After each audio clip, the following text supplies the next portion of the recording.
কী বলবো, একদিক থেকে তো ভালো লাগছে যে আমাদের ছেলেরা 9 জনের এবারে ফুটবল খেলেছে, সারা মাঠ দেখেছে, যেটা সবাই দেখতে পেয়েছে কী খেলেছি। এবং খানিকটা রেফারির দোষ যে দেবো না, পরিস্থিতির শিকার হয়তো তাকে দিতে হয়েছে, আমরা 9 জনে খেলতে হয়েছে আমাদেরকে। তারপর আমাদের ছেলেরা যা খেলেছে খুব ভালো, এবং যে গোল দুটো আমরা খেয়েছি সেকেন্ড গোলটা নিয়ে তো আমাদের একটু প্রশ্ন আছে, সেটা আমাদের কাছে সবাই দেখতে পাবো। ফার্স্ট গোলটা খুব সিলি মিস্টেকে, ঠিক আছে, আমাদের ছেলেরা ভালো খেলেছে আমাদের ছেলে।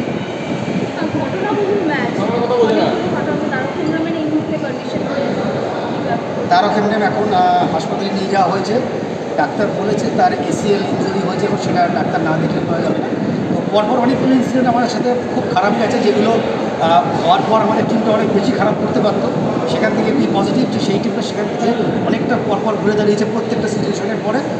তো ভালো লাগছে আমার টিমের জন্য, ভালো হয়েছে। আপনার দলের গোলরক্ষককে হঠাৎ করে খুব অ্যাগ্রেসিভ হতে দেখা গিয়েছিল, এই ঘটনাটা কী হয়েছিল আপনি যদি? অ্যাকচুয়ালি আমাদের যে সাইড ব্যাক ছিল শ্রমিক বলে, ও একটা বল ক্লিয়ার করতে যায়, মোহনবাগানের সালক লাল কার্ড দিয়েছে, ও বাইরে এসে ওকে একটা মারে, হাত দিয়ে মারে, সেটা মাঠের বাইরে। জেনারেলি সালাউদ্দিনের এই কার্ডটা হওয়া উচিত ছিল ডাইরেক্ট, কিন্তু রেফারি প্রথম তো ওকে কার্ড দেখালো, আর সেই সময় ওদের একটি প্লেয়ার এসে আমাদের সন্দীপকে একটা ধাক্কা মারে, যে কারণে সন্দীপ পড়ে যায়, এবং বাকি সবাই মিলে এসে আমাদের প্লেয়ারদেরকে একটা অ্যাগ্রেসিভ অ্যাটিটিউড করে, যার ফলে আমার প্রতিবার সে ক্যাপ্টেন, সে আর ঠিক থাকতে পারেনি, সে পরিস্থিতির জন্য উত্তেজিত হয়ে চলে এসছে, সে করে ফেলেছে। এটা পার্ট অফ গেম, ফুটবল কিছু করার নেই, বাট ওখানে তারও কিছু করার ছিল না, তার প্লেয়ারদেরকে মারছে, সেদিকে নিয়ে অতএব সে চলে এসছে, ঠিক আছে। সে হয়তো পরে করেছে, যে কার্ড দিয়েছে, ঠিক আছে। রেফারি বিষয়ে দেখুন, ওরা বললে তো সে সব রকম হয়ে গেল। রেফারি ওখানে যারা পরিস্থিতি ছিল, ওনাকে ম্যাচ কন্ট্রোল করতে গেলে এরকম কিছু করতেই হতো। সেই ক্ষেত্রে আমাদের দুটো হয়েছে, সেটা তো আমাদের জন্য খুব খারাপ লাগছে যে আমরা 9 জন হয়ে গেলাম, ওরাও এসেছিল, ওদেরকেও তাহলে যদি সমান সমান দিতে ভালো হতো। ঠিক আছে, রেফারি নিয়ে বিশেষ কিছু আর বলার নেই।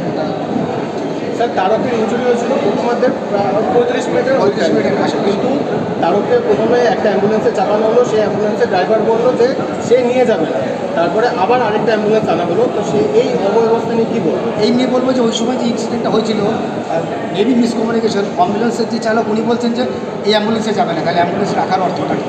অ্যাম্বুলেন্স তো রাখার অর্থ হচ্ছে শুধুমাত্র মাঠে রাখার জন্য নয়, যার ইনজুরি হবে তাকে নিয়ে যাবে।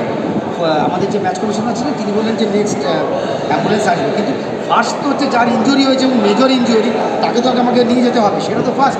তাকে আমি কী করে ইগনোর করতে পারি, এটা একটু ভাবার বিষয় আছে। এবং সেটার জন্য প্রায় 6 মিনিট বড় খেলা, অনেকটা সময় নষ্ট হয়েছে এবং টিম অনেকটা নষ্ট হয়েছে খেলার পরে। একটা অ্যাম্বুলেন্স এসছে, বাট ফার্স্ট তো হচ্ছে যে আমার সবচেয়ে অসুস্থ বা ইনজুরি প্লেয়ার, তাকে ওখান থেকে নিয়ে যায়, এই পার্টটাকে একটু খেয়াল করা।